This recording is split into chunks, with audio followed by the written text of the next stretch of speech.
Okay, so where do I begin with this project? What you're looking at here is the rail assembly that supports the slide. It brings the slide in and out. And as you see, the whole assembly is removed because it has failed. And this is not a how-to video, but it's sort of more of a less a warning video, because I'm trying to figure out why these failed. I think this is maybe either an overloading situation or the room jammed up and it failed. So this does happen. It's not super common, but it can happen. And I've done some research, and I think I know why it's happening. A lot of it may be to overloading. What shocked me is looking at the documentation, the weight limit on these per rail. We got two rails, one on each side per slide room. The weight limit is 500 pounds per rail, so 1,000 pounds total. So stand back and look. I believe that's a 16-foot slide. So inside that slide, on the slide, you got a recliner, you got a couch, you got the microwave oven, the cooktop, all your pots and pans, a little bar section, countertop section. You know that's over 1,000 pounds when I left the factory, I imagine. And then when you put all the stuff in storage, you're really stressing it. Now this particular RV, it's a Winnebago Adventurer, a 38J floor plan. So this is what we're looking at. So you can see what happens when they get overloaded. All this stresses out, it flares out. The inner pot tubes drop down. Those flippers dig in and see what kind of damage they cause. It bends all this stuff up. Now, the gentleman called me. He was just a couple months ago. It's all started when he was in Texas. Got his room out, couldn't get the room back in. In fact, the room was, when it was tried to come in, it was coming in at a real steep angle. I think I got a picture for my thumbnail of this video. But instead of the room sitting like this, it was like this going in. I think he said even the room itself was trying to dig into the ceiling of the RV. It was coming in so steep. And the way that they finally got it in, they got some big pieces of plywood, some floor jacks, and slowly jacked the slide up as they used the hydraulics to bring it in. So they finally got it in, and he got it to me, and this is what we're dealing with. You know, I should point out, you know, this is not my daily gig working on RVs. I took this job on because, well, one thing, we also own a 38J. So I thought, well, if it's happened to him and it happens to me, I want to know all about it. I've been into these rooms quite a bit, doing adjustments, changing out these nylon slides, which is, you know, an ordeal in itself. But it was always somewhat of a mystery how these flippers operated. So now that I got one apart, I understand it better.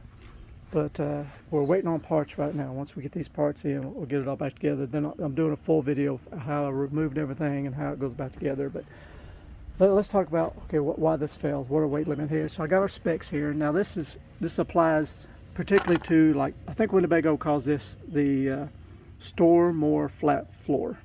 That's what they call it. And HWH calls it the SpaceMaker level out.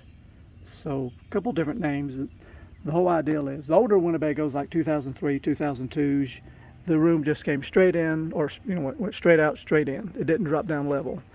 This is the mechanism that makes it drop down level. That's the complicated part. You got all these different linkages and flippers and all that stuff. And when it works great. When it goes bad, and it gets expensive.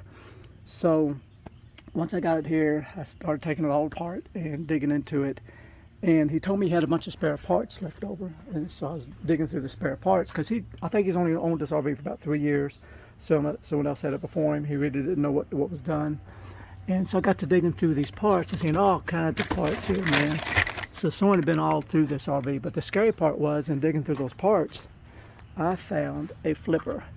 So that tells me somebody has done this job before. So it's my job to do it again, but to do it right. So I'm assuming, I just really don't know what they did, but I've ordered the whole assembly. We got the outer rail and the two inner rails, or whatever they're called. I don't know if that's not called a rail, I don't think. Okay, I have to look it up on my paperwork. These are called extension tubes. You got stage 1 and stage 2 inner extension tubes, because it's a telescoping outfit. It slides out, extends until the room gets fully extended. So that's where we're at with that. So I'll get this paperwork out of my way. But like here, it shows you right here, the weight per arm is 500 pounds. It's just kind of shocking to me. But here's another thing, the force of the cylinder extending and retracting, maximum is 2100 psi. Now I know our pump minimum pressure, I believe, is 3400 psi they want to see to, to operate the hydraulic system. So if that thing can develop 3400 psi, I'm assuming then if this gets wedged, jammed up, when sometimes the room comes in and it gets out of adjustment too bad, it'll hook in the corner. And if you're not watching, pay attention, you're just pushing on that button to retract it. I'm wondering if these cylinders will go on up to 3400 psi, and maybe that's what causes the collapse. It just got so much power, or maybe it's just the fact that it's just the weight itself. It's overweighted, and it can't take it no more, and it separates. Now they did say there's another way it can happen is the gussets. Whenever you change out these plastic, those are white pieces, and I've done a couple of videos on them. When you change those out, I use those plastic chainsaw wedges to open this up to get a gap so you can replace them. And when you do that, sometimes you spring the gusset, and you have to make up for it and add a couple of washers, because you got to keep this tight, keep those tolerances good. The distance between here and here can be no more than 5 inches and 50 thousandths. If that springs open the least bit, then it's going to allow these parts to drop down. When it drops down, then when you try to retract it, the flippers are going to flip out and just destroy everything. Let me show you what I'm talking about under the RV. Okay, let's see. Yeah, right there. There's the gussets right there. So you want to make sure those gussets are no more than 5 inches and 50 thousandths at the bottom. You want to make sure that is tight to keep it wedged in. But and this one was at spec, so I don't think that was a problem. I do think there's another possibility it could be is because of the flooring has been changed. Let me show you some damage that's inside. Okay, you can see here the floor has been changed, because this originally came out with linoleum, and so it was very thin, and they had laminate put in here, and you see where it's hit and already pushed it forward. In fact, it pushed it all the way past this lip. So I'm wondering if that could be part of the cause, because I believe I'm going to have to pull this up, when I go to put this back together, because it's raised this level up. Everything's up now almost a quarter inch higher than what it was originally, and you can see what it's done to this extension here on the countertop. It has how it split the wood.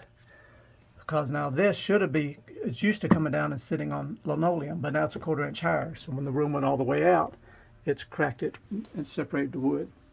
So on these 38Js, they're sometimes prone. There's aluminum square tubing, runs all the way from one end to the other, 16 feet. And our rail assembly is kind of up over here somewhere. And there's so much weight. We've got so much weight here. You got your pots and pans, you got your microwave oven, the cooktop. And that part, that rail tends to bow a little bit. In fact, years later they came out with a fix for it. Is where you take the room partially out and you put another rail inside of it. It's a big job, probably like a 2-day job or something like that. Never seen it done. Don't know that I'd want to do it. But this one doesn't look too awful bad. Mine does bow quite a bit, but I'm wondering if that can sometimes happen. So that's another thing. Whenever you bring your room in, be sure and watch it, or have someone else watch it. You push the retract button, or then watch it come, or have someone else push the button. You watch it come in. Make sure both sides are coming in at equal speed. If it starts coming in and one side hangs up, stop, take it back out, see what the problem is. Because I think that could happen too. If you just push the button, you got 3,400 psi pressure pulling that thing in. If it happens to hang up on here or hang up on some wood, that ram doesn't care. It just keeps pulling and just starts buckling stuff. So that's another possibility. Okay, I want to try to explain how these flippers work. It's kind of difficult where it's not assembled, but I'm trying to convey the idea of how it works. So when the room is all the way in, your flippers are out. And these flippers will be locked into this square hole on both sides. So, because these flippers control at what point it starts to go down the ramp. So when you go to extend the room, the hydraulic ram is connected back here, and it's also connected There's a hole. Watch, it's connected right here. There's a hole. So that's where the hydraulic ram connects to. Starts pushing. It pushes, and you got this little, you see this little part right here?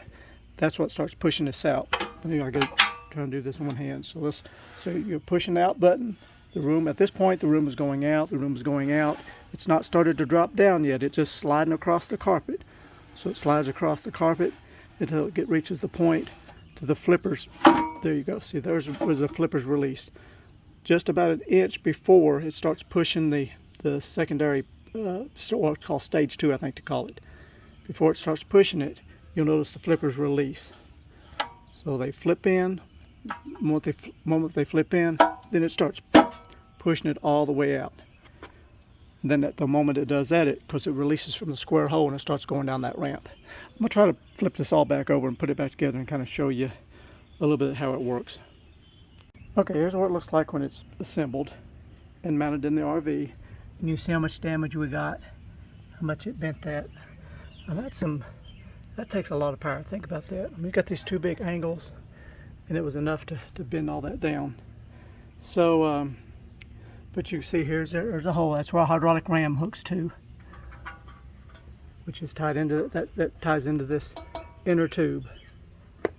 So when it starts to retract, you see these plastic wedges, they're the ones that tend to break a lot because they got a lot of weight on them. So as it's coming up this rail right here, so it's a highly stressed point. So it's coming up this rail, super high loads, and that's when it buckles. Either due to just flat out too much weight, or remember your gussets, if the gussets aren't done right and it flares out, lets it drop down, or the fact that the room hangs up on something and the ram doesn't care, it just keeps pulling. Doesn't matter what you hit, and something's going to give because it's kind of pulling at an angle anyway. It's kind of going up at an angle to its mounting point, and she buckles up on you. Look at the damage those flippers do. Because once it buckles, then the flippers flip. Well, you see how the flippers are right there. There it is. You see the flipper how it's flipped out, and that's what digs in and really makes a mess. Now, I'm gonna go show what kind of concerned me. I went and looked at ours. Ours is showing some signs of bowing, so I'm gonna go show you what ours looks like, and so maybe you can expect yours also. Oh, before I go crawl underneath our RV, I wanted to show you how you gotta be careful when you do this, because you have to support the room. Now, fancy RV places, they have little forklifts, like little mini forklifts. They have one on each end of the room to support it. So I had to come up with my own forklift. So I got me these big long 4x4 posts. See, that goes all the way through to the other side, and got these jacks here at Harbor Freight. And that's what's holding the room, because when you take that rail out, there's nothing to support the room. It just fall out on you. So that was my solution, and it's worked. And then of course you also got to support the bottom storage too, because it's kind of on a thin metal here. It could swing out and cause damage. It's always something. All right, let's head to that's called the Pooh House. That's where we keep our RV. Her little nickname is Pooh, after Winnebago. Sweet Pea thought, okay, Winnebago, Winnie the Pooh. We're just going to call her Pooh for short. So that's the name of our RV. So let me get under here and we'll see what we can find. Well, before I crawl on the RV, I just wanted to show you, see, I try to always store light stuff in ours, especially on this 38J, because I know this is a weak point on this back end. So I put like the dish tailgater's light, you know, water bottle, store, anything that's light I put here. And you can talk about, remember I was talking about the gussets? See where I've had to add shims. Let's get some light on it. There we go. See, I've had to add some shims here to keep my tolerances good and tight. You see there's some shims on that side. So that part looks good, but I did notice some bowing when I was under there last. Like, right now it looks okay, but let me put some weight on it and then crawl under the RV and see what, I'm gonna bring the room out partially and then crawl under there. Okay, so I'm underneath ours, and let me see, can you tell? Let me rotate here a little bit. There is some bowing. I got a straight edge. Let me show you what I'm talking about. I don't knock myself in the head.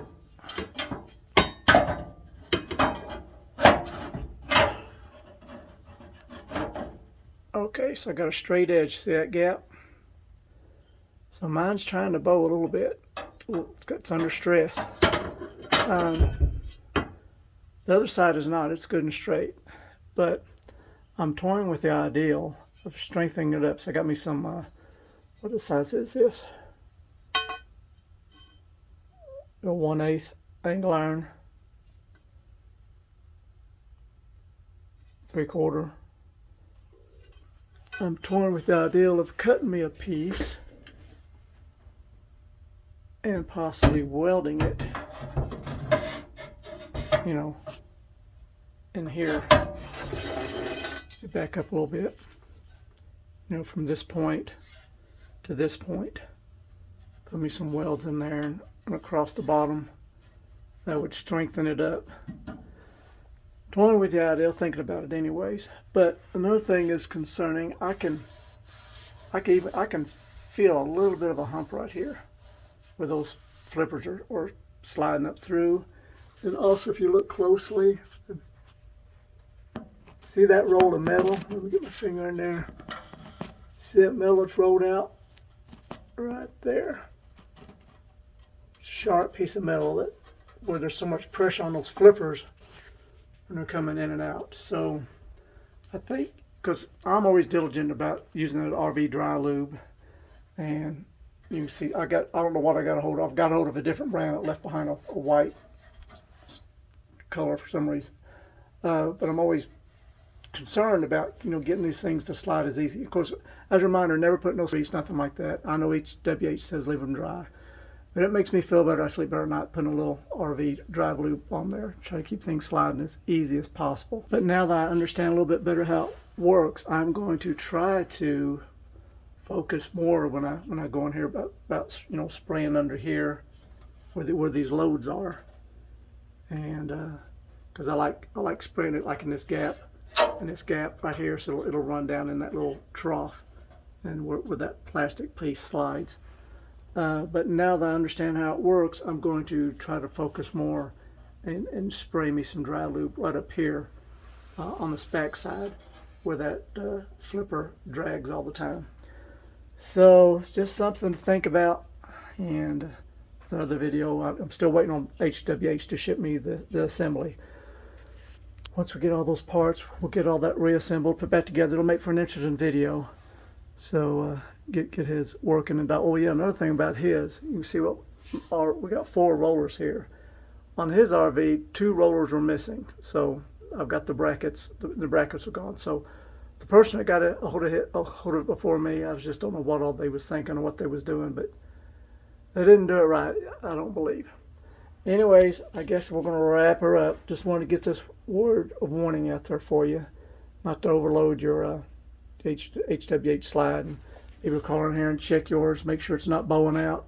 Check your tolerances. Make sure it's nice and tight. And there you go. All right. Have a blessed day, y'all. See ya. Bye.